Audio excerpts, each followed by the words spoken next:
반갑습니다. 안녕하세요. 저희가 이번에 대전광역정신건강복지센터와 함께 정신건강의 날을 맞이해서 정신과의 편견 해소를 위한 코너를 준비를 하게 되었습니다. 먼저 정신건강의 날이 어떤 날인지 간단하게 소개 부탁드리겠습니다. 네, 아마 이 업계에 종사하시는 분들 말고는 아무도 모르고 계셨을 거라고 생각을 합니다. 왜 그러세요? 그래서 저도 잘 몰랐으니까. 정신 차려요. 네, 일단 매년 10월 11일 정신건강의 날이에요. 그리고 네. 정신건강이 포함된 주가 정신건강 주간입니다. 네, 정신건강 증진 및 정신질환자 복지서비스 지원에 관한 법률 제14조 정신건강의 중요성을 환기하고 정신질환에 대한 편견을 해소하기 위해서 이와 같이 날을 지정하였습니다. 그래서 저희가 정신과에 대한 편견, 오해, 이것과 관련된 질문들을 몇 가지 뽑아보았습니다. 첫 번째 질문은요. 정신질환, 의지로 극복할 수 있는 걸까? 입니다. 네. 정말 너무 많이 듣게 되는 질문이 아닐까 싶어요. 네. 마음이 약해서 그렇다. 의지가 약해서 그렇다. 네. 그렇죠. 네가 매일 2시간씩 달리기 해봐라. 우울증이라는 걸 앓고 있을 틈이 어딨냐. 아니 근데 이런 것들이 진짜 실제로 이야기로도 하지만 인터넷 게시글 같은 것들 거기서 되게 막 쿨하게 막 멋있는 멘트 하나 탁 날리면서 그렇죠. 그러면 내가 감명받아서 이렇게 변화할 수 있었다라고 하면서 막 후기도 올라오고 그래요. 사실은 어떻게 보면은 그렇게 이겨낼 수 없는 분들이 더 많잖아요. 네, 그런 분들한테 좀 이렇게 불필요한 부담을 주게 되는 그런 결과가 아닐까라고 생각을 합니다. 예를 들어서 갑상선 수술을 해서 갑상선을 떼어냈다. 이제 당신은 갑상선 호르몬이 안 나오니까 약으로 대신 먹어야 된다. 그럴 때 너 의지가 무슨 약하게 약 먹지 말고 네 의지로 해 라고 해서 갑상선 호르몬이 없을 때 그 무기력을 이겨낼 수 있는 사람은 세상에 한 명도 없거든요. 그렇죠. 맞아요. 고혈압이나 당뇨 같은 경우도 마찬가지죠. 우리가 의지를 통해서 혈압을 낮춰라, 당을 낮춰라 이렇게 이야기하지 않죠. 열 날 때 코로나 걸려서 막 열 나는데 혹은 백신 맞고 막 고열 나는데 너 의지로 낮춰라 이러지 않잖아요. 그렇죠. 우리 몸의 일종의 화학 반응이기 때문에 네네. 우울증도 똑같습니다. 그렇죠. 네, 뇌에서 호르몬이 안 나오니까 없으니까 그냥 증상이 있는 건데 그거를 의지로 해라라는 사람은 이제 약간 그의 의식 수준과 지식 수준이 아직 조선시대에 좀 머물러 있는 사람이라고 할 수 있죠. 이 마음의 병이라는 표현이 조금 오해를 불러일으키는 것 같기도 해요. 사실은 우울증을 비롯한 여러 가지 정신질환은 뇌의 생물학적인 변화를 동반을 하게 되거든요. 세로토닌을 비롯한 여러 가지 호르몬이 실제로 좀 활성이 많이 저하되면서 유발되는 경우들이 생깁니다. 또는 이제 반대로 너무 과하게 분비가 돼서 문제가 생길 수 있고요. 이거 분명히 이미 이 얘기를 많이 들어서 가족에게 듣고 친구에게 듣고 회사 동료에게 들어서 이미 상처 받으신 분들 분명히 계실 거예요. 저희 진료실에서 진짜 질리게 듣잖아요. 네, 정말 고생 많으셨고요. 애써서 싸우려 하지 말고 그냥 네가 아직 잘 모르는구나 라고 대응할 수 있었으면 참 좋을 것 같아요. 자, 두 번째 질문입니다. 정신과 약 먹으면 중독된다, 평생 먹어야 된다라고 들었는데 정말인가요? 일단 약에 중독성이 있는지부터 말씀을 드려야 되는데 좀 항불안제, 수면제 네, 이런 거 같은 경우에는 중독성, 그러니까 내성, 금단 네, 이런依存성이 있는 게 사실입니다. 근데 평생 먹어야 되냐라고 했을 때 어떻죠? 네, 평생 먹어야 되는 분이 물론 있긴 있지만 대부분의 경우에 평생 먹지 않습니다. 네, 그렇습니다. 그리고 말씀하신 이런 내성과 의존성 같은 경우에도 정말 장복하는 경우, 그리고 그것도 굉장히 좀 큰 많은 용량을 드시는 경우에 생길 가능성이 높다는 거지, 일반적인 용량을 몇 개월 이내에 복용을 하시는 경우에는 크게 걱정하시지 않아도 되는 경우가 대부분입니다. 사실 그러니까 정신과 약이라는 용어부터 이거는 굉장히 잘못된 말이에요. 우리가 내과 약, 나 내과 약 먹어, 나 정형외과 약 먹어 이렇게 말 안 하잖아요. 그렇죠. 네, 나 해열제 먹어, 나 진통제 먹어 이러고 약의 목적에 따라서 부르는데 약 앞에다가 이런 진료 과목을 붙여서 부르는 거는 정신과 약밖에 없어요. 맞아요. 네, 사람들이 정신과에 대한 편견이 너무 강해가지고 이렇게 다 도매금 지어서 얘기해버리려고 하는데 정신과 약 살찌나요? 정신과 약 졸리나요? 정신과 약 사람 멍하게 하나요? 정신과 약 기억력 떨어뜨리나요? 이런 질문들을 하시는 분들 다 전제가 잘못된 질문을 던지시는 거고요. 내과에서도 감기 같은 경우에는 오래 안 먹죠? 근데 고혈압이나 당뇨 같은 경우에는 사실 이제 어떻게 보면 평생 복용을 하면서 조절하기도 하잖아요. 정신과에서도 정신과 약처럼 정신질환, 이것도 정신질환도 굉장히 여러 가지가 있는데 이거 역시도 하나로 좀 뭉뚱그려서 생각을 하다 보니까 좀 이렇게 질문을 하시지 않나 싶습니다. 그리고 자신의 경험을 좀 일반화시키는 경우도 많은 것 같아요. 내가 먹어봤는데, 그렇죠. 내 주변에 이런 사람 봤는데. 네네네. 그게 마치 진리인 것처럼 이렇게 주변 사람들한테 이야기를 하시게 되고 또 그걸 들은 상대방은 또 위축이 되고 정신과에 대한 거부감이 생기고 이런 케이스를 너무 많이 봐서 참 안타깝다는 생각이 많이 듭니다. 내과 환자 내가 주변에 있는데 정형외과 환자 주변에 있는데 이런 식으로 얘기하지 않잖아요. 그러니까. 근데 왜 정신과 다니는 분들에 대해서는 내 주변에도 정신과 다니는 사람이 있는데 그 사람 보니까 이렇더라 라고 묶어가지고 얘기를 하시는지 잘 모르겠어요. 가장 힘든, 가장 어려운 부작용을 겪은 케이스만 끌고 와가지고 맞아요. 이랬으니까 이렇다.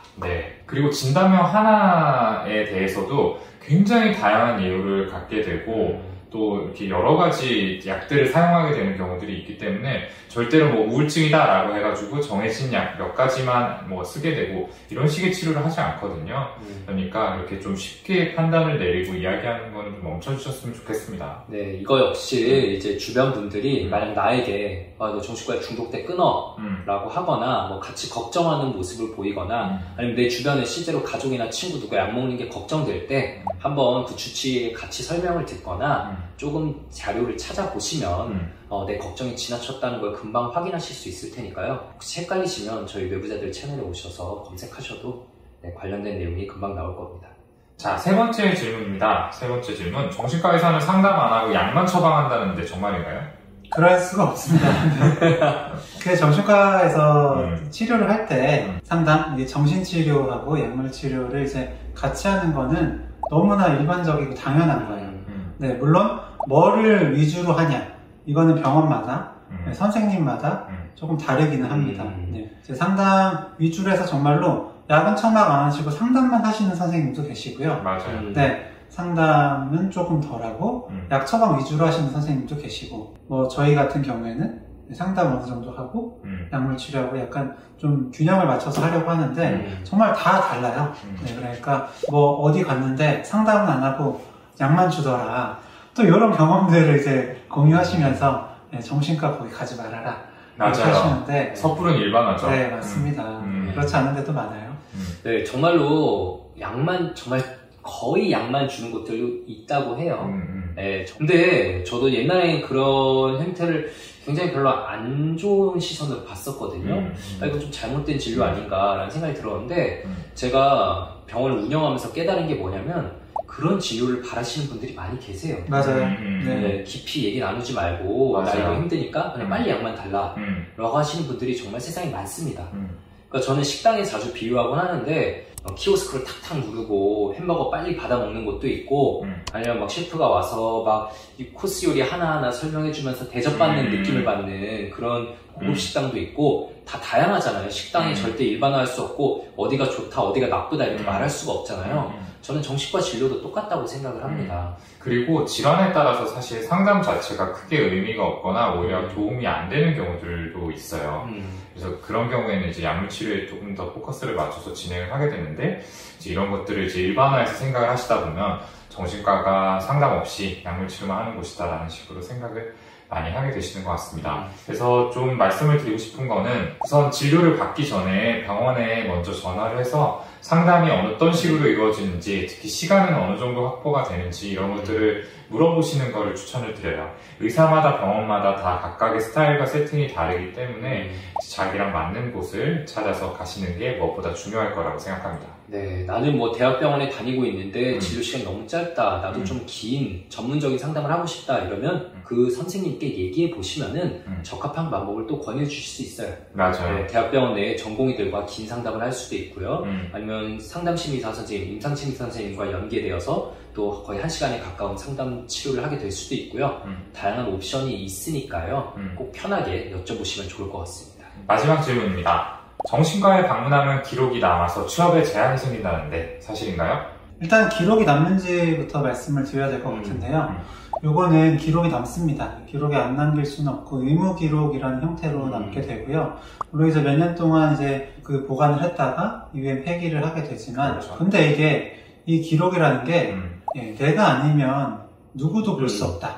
네, 그걸 아셨으면 좋겠어요. 그쵸. 저희 병원 컴퓨터에 들어있는데 누가 어떻게 봐요? 맞아요. 네. 그러니까 이제 김주영 선생님 병원에 다니시던 분이 저한테 오셨다라고 해도 저는 이전에 무슨 병원을 다니셨는지 무슨 약을 드셨는지 알 수가 없어요. 맞아요. 이거 의외로 모르시는 분들 많더라고요. 네. 맞아. 그 기록 보면 다 나오지 않냐. 네. 국가에서 공유한다고 생각하시는 경우들이 있는데 다 별개입니다. 네, 절대로 알 수가 없고 어떤 약을 드셨는지조차도 조회할 수가 없어요. 본인의 동의가 반드시 필요하거든요. 네. 그래서 이런 부분에 대한 걱정을 조금 내려놓으셨으면 좋겠고요. 네. 저는 정말 안타까운 게 이제 학생분들, 초등학생, 네. 중학생, 고등학생분들이 꼭 상담이나 진료가 필요할 때 그 병원에 데려오시는 걸 되게 두려워하시는 경우가 있어요. 아이의 미래에 지장이 갈까봐. 그리고 막 좀 그런 걸 더 불안을 자극해서 마케팅하는 곳들이 있어요. 우리는 기록을 남기지 않는다. 맞아요. 근데 그 아이들이 자라서 취업할 때 그 아이들의 병원 의무 기록은 세상 어느 곳에도 존재하지 않습니다. 기한이 지나서 그냥 끝나버리거든요. 맞아요. 네. 맞아요. 그렇게 되면 좀 더 편하게 가셔도 되고요. 저희가 굉장히 단적인 예로 이 불안을 가라앉혀 드려 볼게요. 저희가 이제 정신과 의사가 된 지 다들 10년이 넘었는데 기록 때문에 취업이 안 된 환자분을 만난 적이 있어요? 전 없어요. 저도 없어요. 네, 저도 없어요. 네, 다들 취업 잘 하시고, 네. 그래서 축하드리는 일도 많고, 네. 그렇습니다. 저희가 그동안 만난 환자분들을 다 합치면 10,000명 단위 넘어가지 않을까요?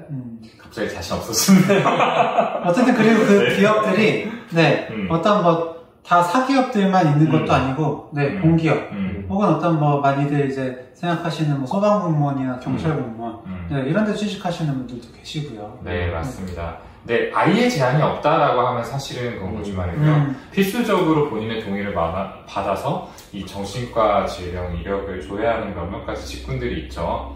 파일럿이라든지 국정원, 청와대 같은 특수기관들이 여기에 해당이 되는데 사실 전체 직군에서 봤을 때는 극히 일부다라고 할 수 있어서 정신과 이력이 무조건 취업에 문제가 된다라고 일반화하는 거는 전혀 맞지 않는 이야기다. 이렇게 다시 한번 말씀을 드리고 싶습니다.